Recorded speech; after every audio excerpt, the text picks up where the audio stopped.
All right, let's dive into a Christmas movie that's, well, a little different. Different, yeah. It's goofy and a whole lot of fun. Oh, yeah. Ernest Saves Christmas. Yeah. Have you ever seen this one? Oh, absolutely. A classic. It's one of those movies that just sticks with you.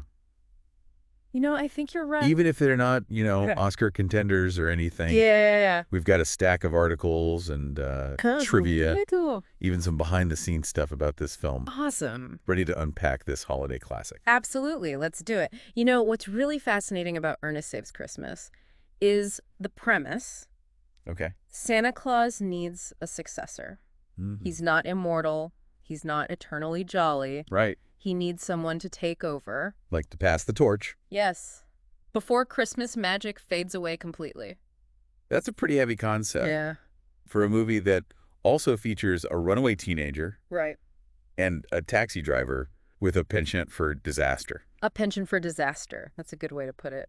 Yeah, for sure. And the setting. Oh, yeah. Where are we? Sunny Orlando, Florida. Not exactly the North Pole. Not exactly the North Pole, right? Yeah. You think a movie about saving Christmas would involve, I don't know, right, snow and reindeer? Yeah, snow, reindeer. Not palm trees and alligators. Exactly. And that's part of what makes this movie so funny. Okay. It plays with our expectations of a traditional Christmas movie. Yeah. Throws in this unexpected setting. Okay. A bumbling protagonist. Yeah. Creates this comedic contrast to the high-stakes situation. Yeah, the fate of Christmas is at stake. Exactly. But we're in sunny Florida. We are? Okay, so that protagonist. Oh, yeah. None other than Ernest P. Worrell. Of course. Played by the comedic genius Jim Varney. Oh, yeah. I mean, that guy could make you laugh just by raising an eyebrow. He really could. No to me. Classic.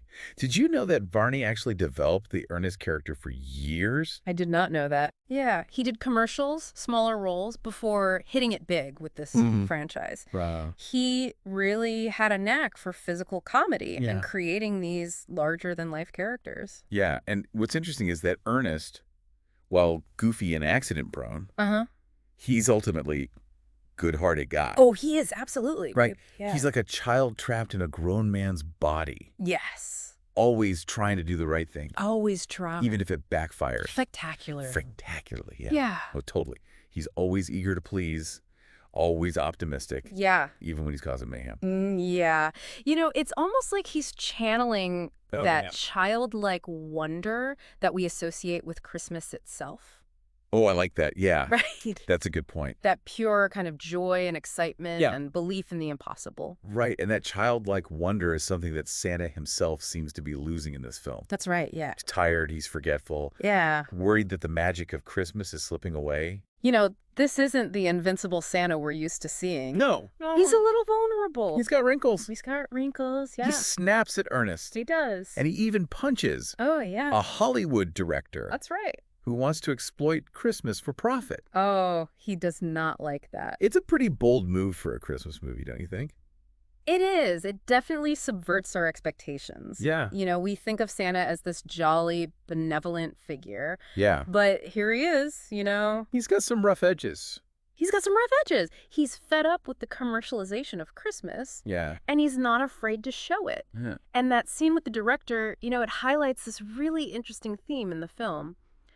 The commercialization of Christmas. Yeah. You've got Joe Carruthers, the designated successor, this well-meaning children's TV show host. Yeah.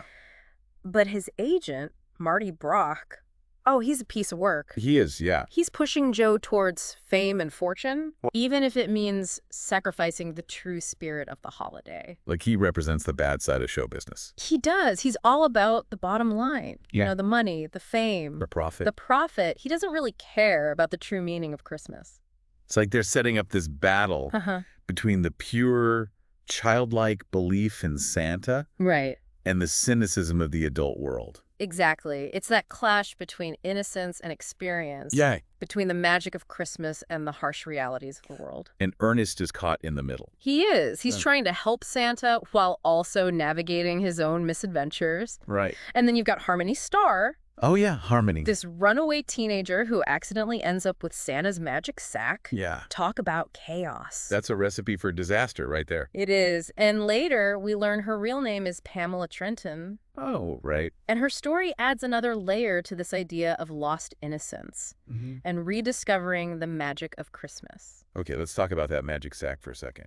Oh, yeah, that magic sack. It's not just a bag full of toys. No, it's not. It represents the essence of Christmas magic. It does. It can fly. It can fly. It's practically indestructible. It is, yeah. It even reacts to people's intentions. Yeah, it's like it has a mind of its own. It's like a character in itself. It really is. It's a symbol of the power of belief. Okay. And the way that magic can transform lives. So it's that magic embodied in the sack that ultimately convinces Joe to believe. That's right. He sees the sleigh fly, witnesses the impossible. He does. And finally understands what Santa's been trying to tell him. Yeah, it's a classic moment of doubt giving way to belief. Right, he needs to see it to believe it. Exactly. And the magic sack provides that proof. It does. It's a tangible representation of the magic of Christmas.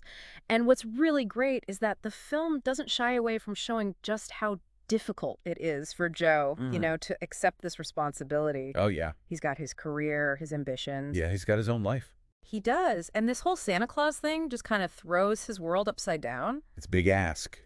To ask someone to be Santa Claus. Yeah, to take on the mantle. Right, to give up everything and dedicate your life to delivering presents. And spreading joy. Right. Yeah. It's so relatable, though. Right? It is, yeah. I think we all have those moments. Yeah. Where we question what we believe in. Especially when faced with something that just seems impossible. Exactly. It challenges our worldview. Yeah. It makes us confront our own beliefs. And the film does a fantastic job. Oh, it does. Of visually representing that internal struggle. It does. Like you've got these scenes where Joe is like literally wrestling with the idea of becoming Santa. Yes. Trying on the suit, holding the magic sack. It's also awkward. It's awkward. It's hilarious. And hilarious. Yeah. It's that perfect blend of physical comedy and genuine character development. Oh, yeah. Like when he first tries on the Santa suit. And it's like way too big. Way too big, yeah. And he just looks lost. Completely lost in it. Yeah. It's that perfect blend of physical comedy and genuine character development. It is, because it shows his discomfort. Yeah. He's not embracing it yet. But speaking of visual humor. Oh, yeah. We have to talk about Ernest's antics. Yes. I mean, the scene where he tries to break Santa out of jail by pretending to be a snake rancher. Oh, the snake rancher. I mean, that is pure comedic gold. It is. That ridiculous accent, the fake mustache. Yeah. The way he completely fumbles his way through it. He's just so committed to the bit. It's a masterclass in slapstick. It really is. And it works because the film never takes itself too seriously. It embraces its silliness. It does. It embraces the silliness, the over-the-top characters, the cheesy special effects. Remember when Santa uses his magic to make the reindeer fly? Oh. Those glowing reindeer noses. The wobbly sleigh. It's so bad it's good. It's so bad it's good. That's classic 80s movie charm. Yeah. It's not trying to be realistic. No. It's just pure fun. Unadulterated fun. Yeah. But, beneath all the laughs, the film actually tackles some pretty profound themes. Right. We've talked about the commercialization of Christmas. Right. But there's also this deeper message about the importance of belief. Not just in Santa Claus. Right. But in the magic of the season. The power of generosity and kindness. So it's not just a silly Christmas movie. No, it's not. There's actually some depth to it. There is. And the film doesn't preach these themes at you. No. It weaves them into the story. It does. Organically through the characters' journeys. Exactly. You see Ernest's unwavering belief in Santa inspire those around him. You see Joe's skepticism gradually melt away as he witnesses the impossible. That's right. And you see Harmony learn to trust. Yeah. And open her heart again. It's a heartwarming message. It is. And it's delivered with this sincerity that cuts through the silliness. Right, right. You can't help but feel a little more optimistic, a little more hopeful after watching this film. Absolutely. That's the magic of movies like Ernest Saves Christmas. It is, yeah. Right. They entertain us, they make us laugh, and they remind us of the good in the world. Even if it's wrapped up in a package of cheesy special effects and slapstick humor. Exactly. Speaking of packages, remember when Ernest accidentally switches? Oh, yeah. Santa's magic sack with his own toolbox. Classic Ernest. And then he ends up with a bunch of reindeer tools. Reindeer tools, yeah. Oh, man. Classic Ernest. Those little details, the running gags, the quotable lines. Yeah. They all add to the film's rewatchability. I do. It's one of those movies you can revisit year after year. Absolutely. And still find something new to enjoy.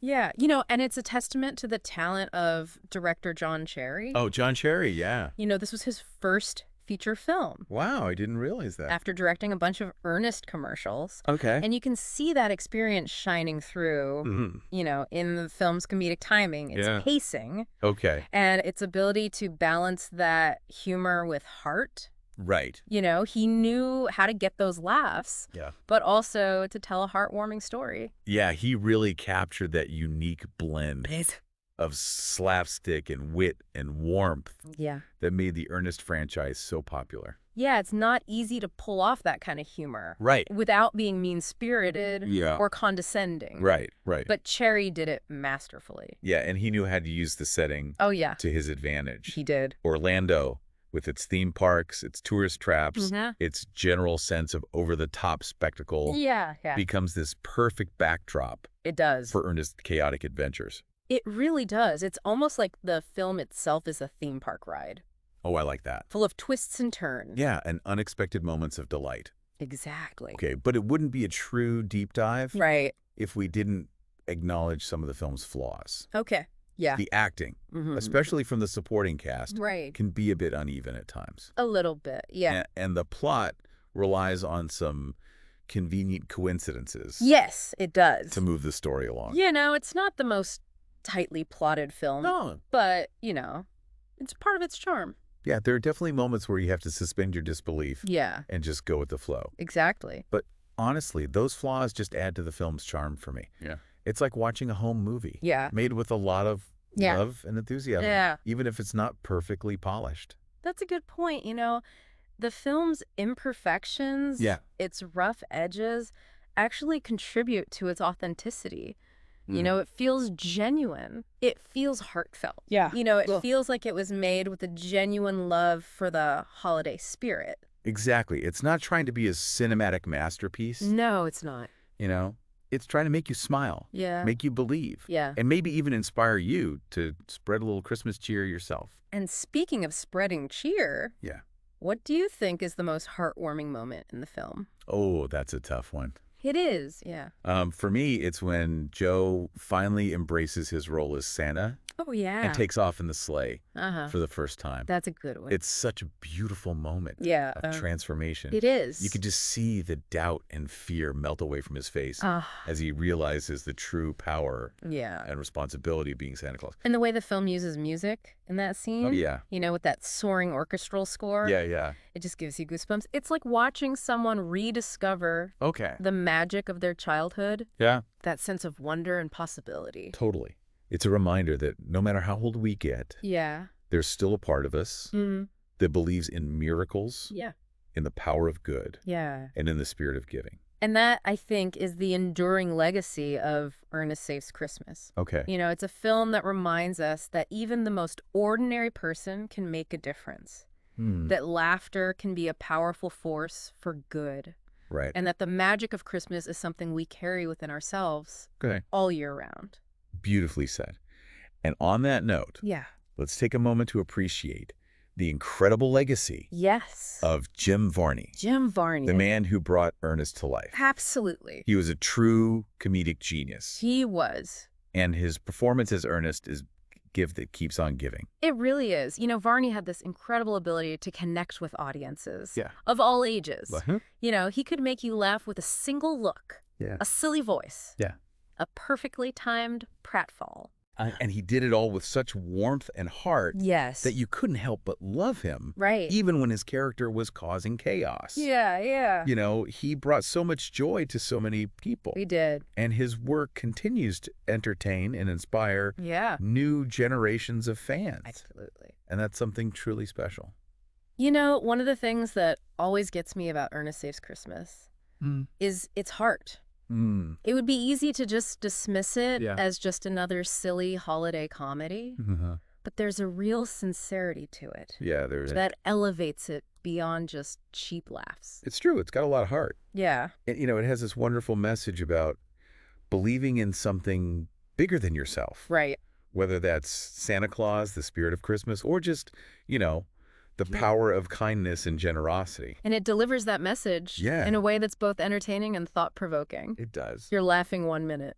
And then the next, you're reflecting on the true meaning of the holiday. Yeah, it's a good balance. It's a rare combination. It is. It manages to do all that without being preachy or sentimental. Right. It never loses sight of its comedic core. Right. But it also doesn't shy away from exploring those deeper themes and emotions. Exactly. And I think that's why it resonates with so many people. Yeah. Regardless of their age or background. It's a film that speaks to the child in all of us. Yeah. That part of us that still believes in magic and wants to see good triumph over evil. It's also a film that celebrates the underdog.